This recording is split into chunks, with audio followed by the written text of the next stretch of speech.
morning. My name is Gretchen Hunt, and I have the honor and the joy of serving as director of the Louisville Metro Office for Women, where we work to envision a Louisville in which women and gender diverse individuals can thrive and gender equity is the norm.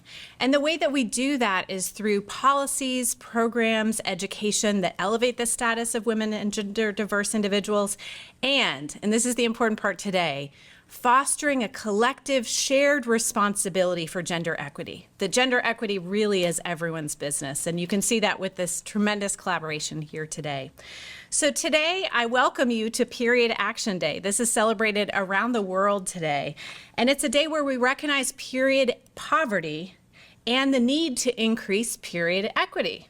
So you might be asking, what is period poverty and what is period equity? And really, for some of you, even why is this an important thing to talk about?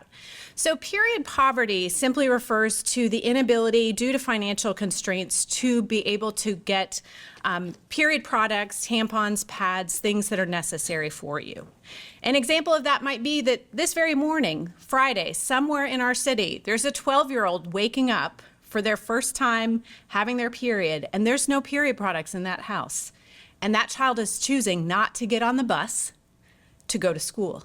Period equity refers to this being an equity issue. So I thank our Executive Director of Equity, Joy McAtee, being here because this is an equity issue.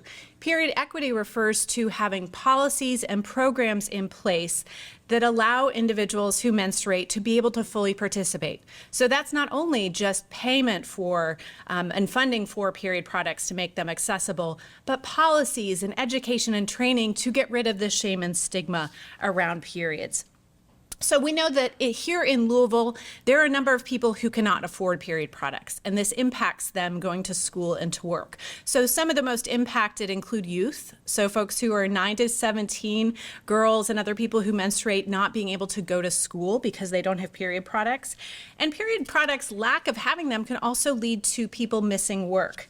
I want to also just say that when we talk about period poverty and period equity, period poverty may refer to people who can't afford period products. But there are folks like me who can afford them, but may show up at work one day, have my period come early, and I am forced with, if there aren't period products in my workplace, having to choose to go home and miss work. So that's a broader scenario. And this does in fact happen. Just yesterday I got a text from someone saying thank you, we're gonna have an announcement soon, for what has happened because it saved me yesterday. And this is somebody who can afford period products but didn't have them yesterday, and they got to stay at work because they were there. One other thing is that period poverty is period products are expensive. So if there are people out there, there are dads probably in the audience who have bought these for their partners or for their daughters or kids, they know the cost is real.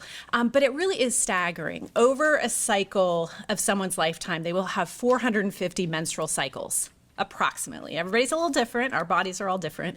And that results, if you're estimating maybe $20 a month of the cost, and that could be the period products, and it could be a pair of underwear that you have to throw out, it could be something like that, people will spend about $9,000 in their lifetime.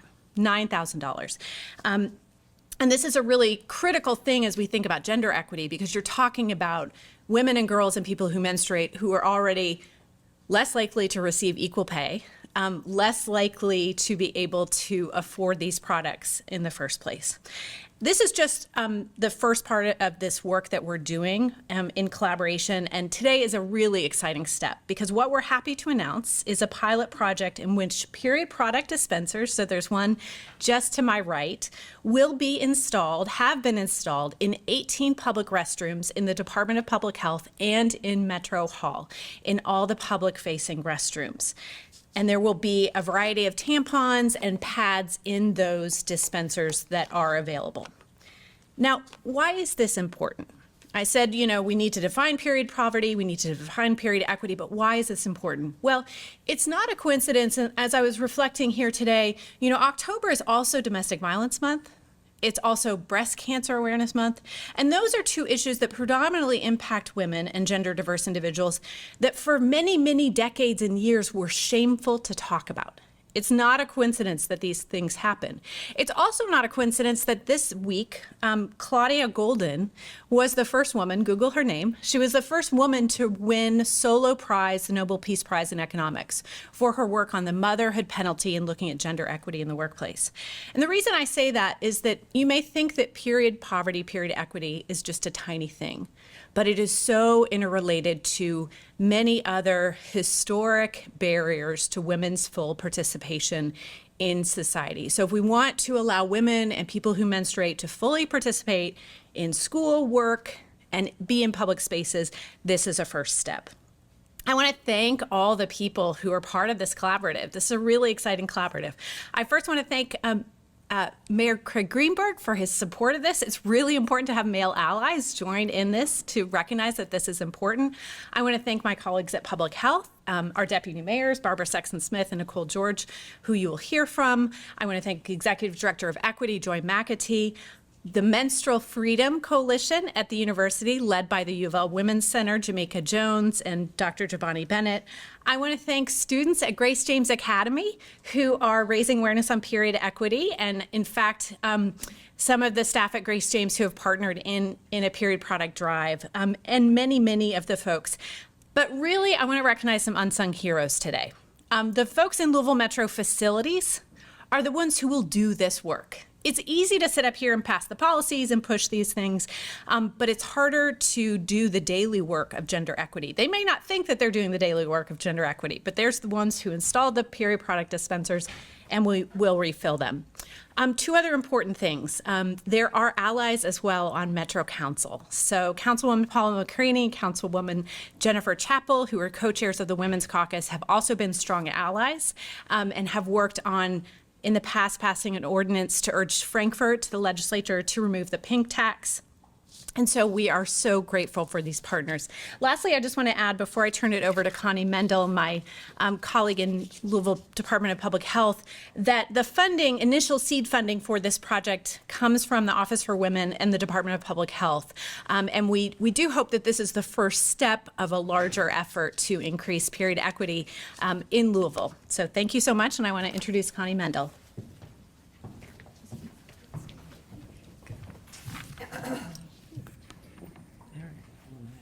Thank you, Gretchen.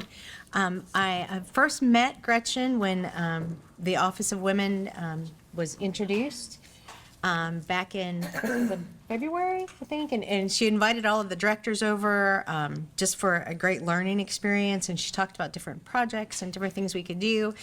And then one of the things when she mentioned offering period products, I was like, we can do that. Currently we stock our bathrooms with toilet paper and paper towels and soap. We have masks still available for those that want to protect yourselves from respiratory viruses or other. We provide condoms for safer sex. We provided free COVID testing and many other services. And I was like, period products makes sense. This is something we could do. So I'm really excited that last week dispensers, just like this one here, were installed in 6 of our first floor bathrooms.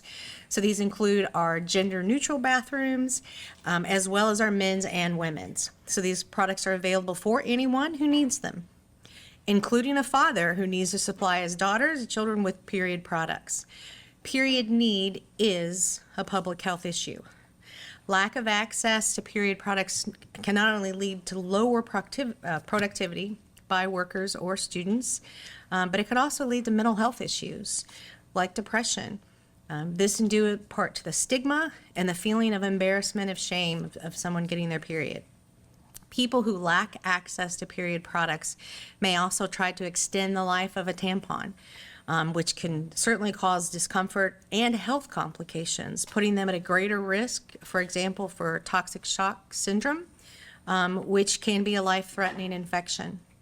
So by providing these period products, we're not only increasing hygiene and physical health, we're also increasing economic and social well-being. So our mission here at the Health Department, the Louisville Metro Department of Public Health and Wellness, is to achieve health equity and build a healthier city where everyone thrives. So this is just one example where we're partnering with the Office for Women and across Metro government to increase gender equity. So at this time, I will introduce Deputy Mayor Nicole George.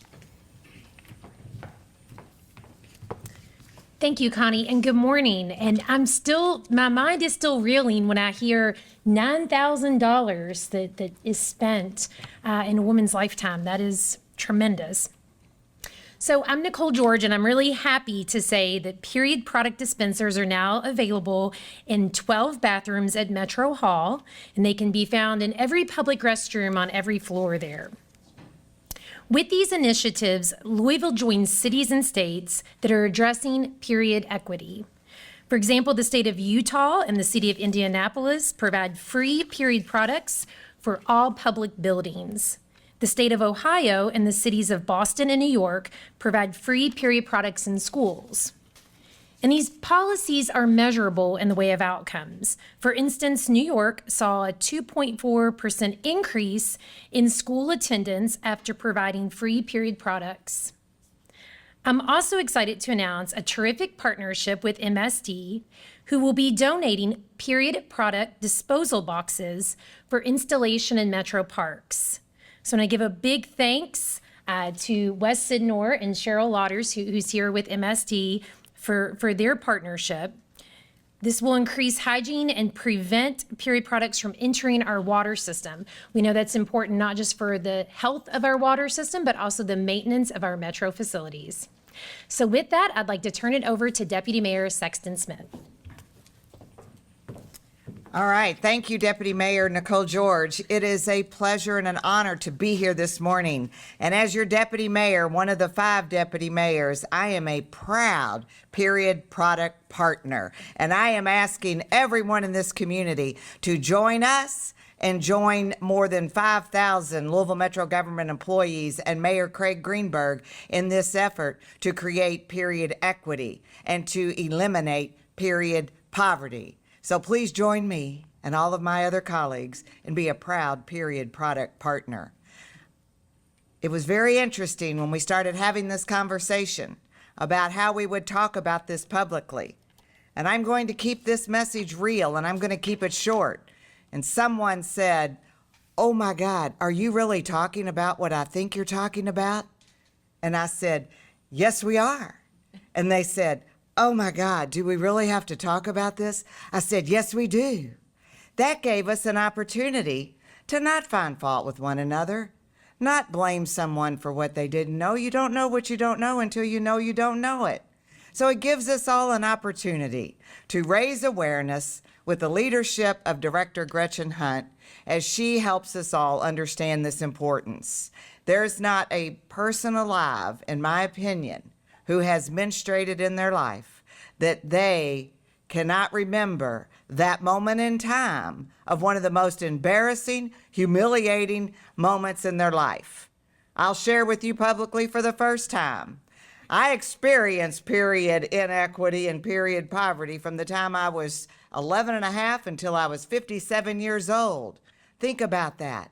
I have a friend, a guy friend who has 5 daughters, with Deputy Nicole George stating $9,000 in cost. That would be $45,000 in one household. Think about the emotional frustration, the social isolation that happens. And if you're thinking, is it really real? Does it really still happen? Oh, yes, it does. Just a few weeks ago, during a conference setting, I noticed a young woman was no longer at the conference. I wondered what happened. I noticed, yes, I'm going to say it. I noticed that the beige-colored fabric chair that she had been choosing to sit in had the red mark. Those of us who've menstruated, we know exactly, you know exactly what I'm talking about. So here's the call to action. On behalf of Mayor Craig Greenberg, I am going to not only bring greetings and invite us all to be a period product partner, I'm going to invite Gretchen Hunt and Connie Mendel to please join me at the podium as I present the official proclamation from Mayor Craig Greenberg. So Louisville Metro, Mayor Craig Greenberg, to whom all these presents come, greetings. Know ye that Period Action Day, whereas period poverty and the inability to buy period products impacts 1 in 5 individuals who menstruate. And whereas young adults from the ages of 9 to 17 and those in poverty are the most impacted by period need, whereas the average person who menstruates will spend approximately $9,000 a year, meaning $20 a month on those products in their lifetime. Whereas period poverty results in menstruating individuals missing school and work.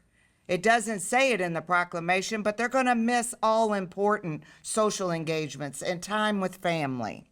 Whereas the pink tax on the tax on period products increases the financial burden on women and individuals who menstruate. And whereas across our great country, youth and others are gathering to draw attention to the period poverty and needed reforms, Mayor Greenberg, I hereby declare October 14th as Period Action Day in the Commonwealth of Kentucky and the city of Louisville, signed, sealed, and officially delivered. Gretchen and Connie, thank you for your leadership. Thank you for your guidance. Thank you for letting us have this public period product partner day together. And one last thing, the call to action. Anyone listening and anyone watching, you're wondering, how do I become a period product partner? If you're in a school, a business, a nonprofit, for-profit, organization, house of worship, you have a restroom anywhere nearby you, we have a call to action. Please provide period products in these facilities. Please consider doing that. If you provide uniforms or require uniforms in your places of business or other organizations, please consider the color of those uniforms.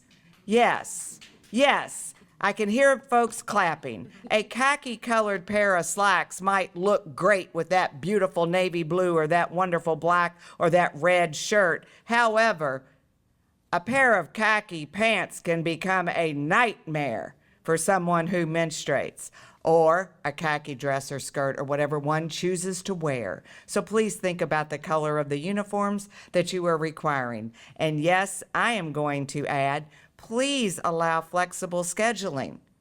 Please allow that. If one who menstruates can be flexible in their scheduling, they'll be much more focused, attentive to what their job is. Most people love their work, and their work is their calling, if they're just given an opportunity and a chance to do it effectively and do it together. So please join us in doing these small things. There's many more things that you can do in the workplace. So we're going to ask you to look at the Office for Women's website, learn more about all of the things this office provides. And if you have questions, please feel free to call Director Gretchen Hunt or Connie Mendel here at that. Thank you, Connie, for being here at the Metro Louisville Public Health and Wellness. And with that, we're going to entertain any questions that anyone has as we offer another round of thanks to our period product partners. MSD, thank you so much, Cheryl, for being with us today. We appreciate you, the Public Health Department, Office for Women, and the facilities management folks, whom we've already learned are going to be doing the majority of this work together. And you, thank you very much. We'll entertain any questions you may have. Excuse me. I'm not sure if you guys mentioned this already. I know this is a pilot project. Do you plan on expanding it, putting it in more buildings throughout Metro?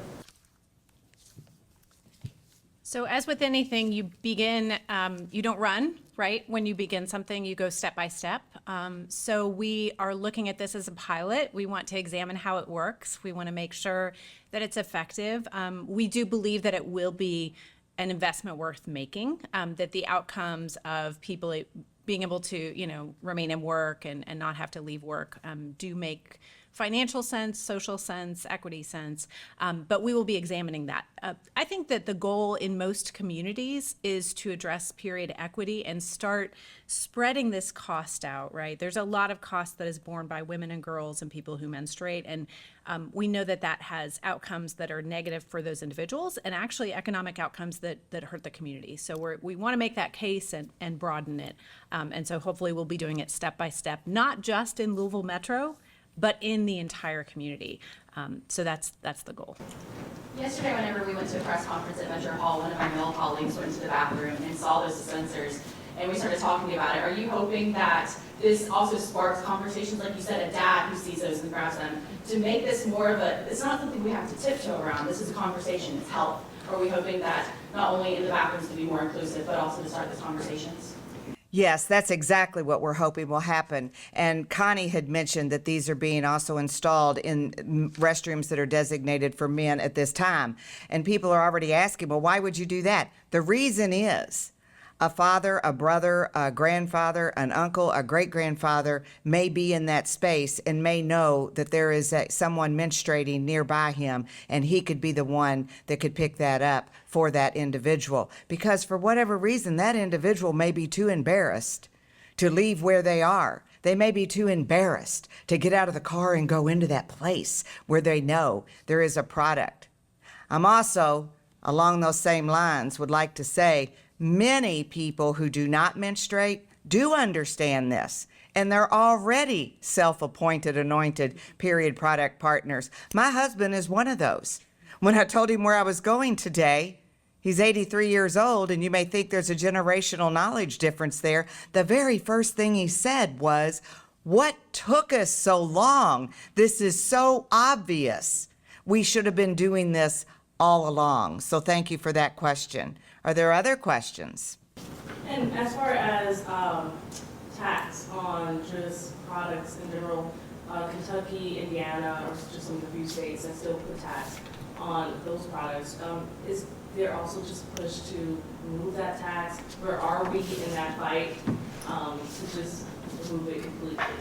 So there are 21 states that still tax period products, and they're considered luxury goods. Now, that doesn't mean that they're additionally taxed, but the reality is they're not luxury goods, right? They're necessities. So there have been efforts in the past, nearly every session in the Kentucky General Assembly over the past few years, to eliminate the pink tax. Some of those bills have been wedded to eliminating the sales tax on diapers.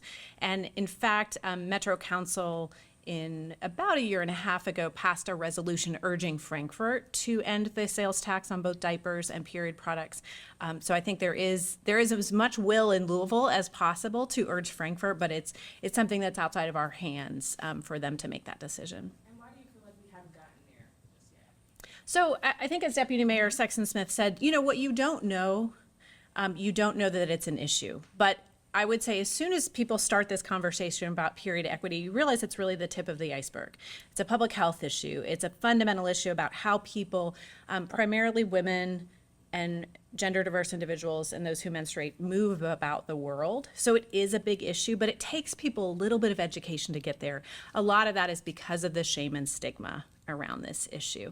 And so I think as more people become educated, but I really want to say the bottom line is, I think, the most persuasive part. The fact that when you invest in free period products, you get great return on your investment in terms of increased work, increased attendance in public schools. That's, I think, the argument that seems to be resonating most with folks. Speaking of the dispensers themselves, if somebody owns a building or a business, can they come by and get one of these dispensers, or how does that work? I'm just happy to give them information about where we take them. Yeah, so I think that Public Health and Office for Women would be happy to look at these dispensers. They're readily available on Amazon and other sites. I will say there's an array of dispensers. This is sort of the lowest price point. We are using taxpayer dollars carefully in this as we pursue equity. But there are some that are a little more sturdy and things that we may be looking at. So there's a range of products that are available. Excuse me, the cost of this pilot program, this is all baked into y'all's budget already. This isn't extra dollars that's being used for this?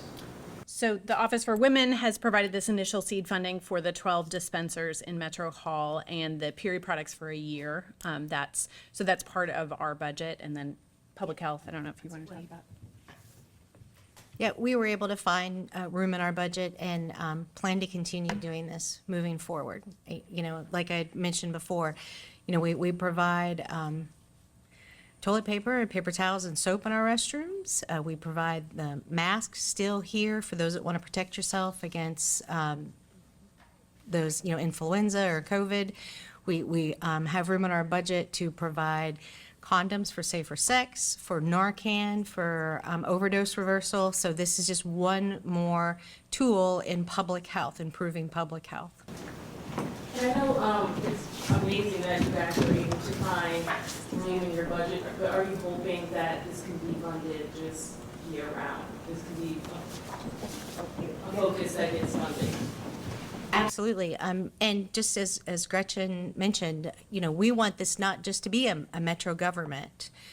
We would love for this to spread out into the community in schools and workplaces and public, private, you know, not, you know, so this is normalized in everyone's budgets.